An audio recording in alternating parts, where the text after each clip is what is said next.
This is Conversations That Matters, talking with God.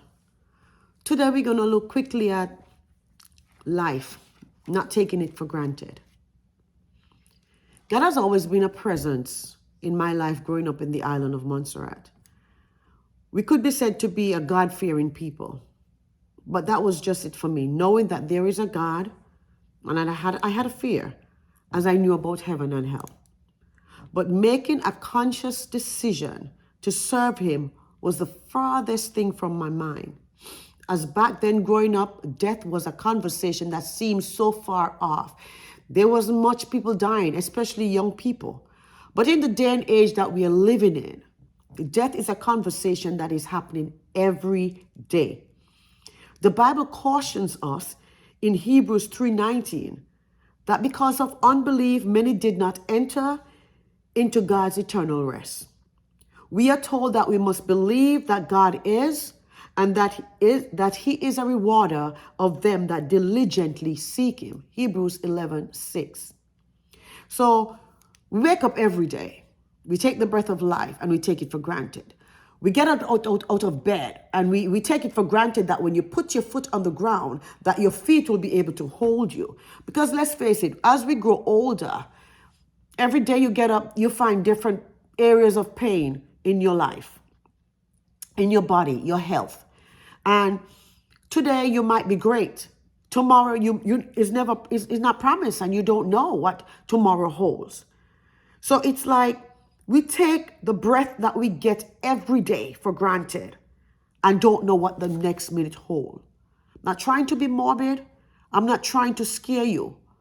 But we are cautioned to make our calling and our election sure. We need to gird up our loins. We need to be truthful with ourselves. We need to take a look at our lives, look in the mirror, and see if who looks back at you is who you're proud of, is who you love seeing. Because trust me, if you do not love what you see when you look in the mirror, others out there looking at you don't like what they're seeing either.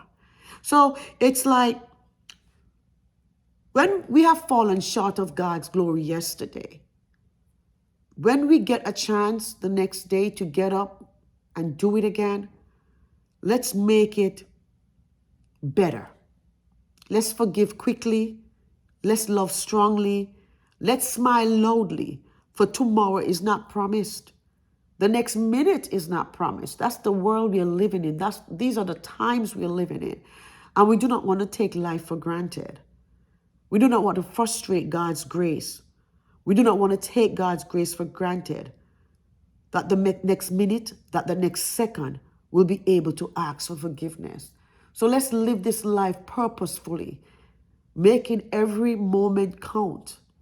I live by a philosophy: do unto others as you would have them do unto you.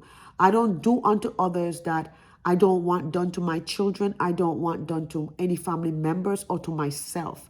I try my very best to treat others with kindness, to treat others with grace. And that is one thing that we, as children of God, we need to practice more. Giving grace to others, because we cannot judge others by our own standard. The thing that you would give for yourself in terms of your standards, everybody's standards is different. So you cannot judge others on your expectation. Give thought to your soul's final rest after this life is over. Let us make heaven and the eternal rest with God that God has promised to be our final resting place. Let us not take life for granted. This is Conversations That Matters, talking with God. May God bless you.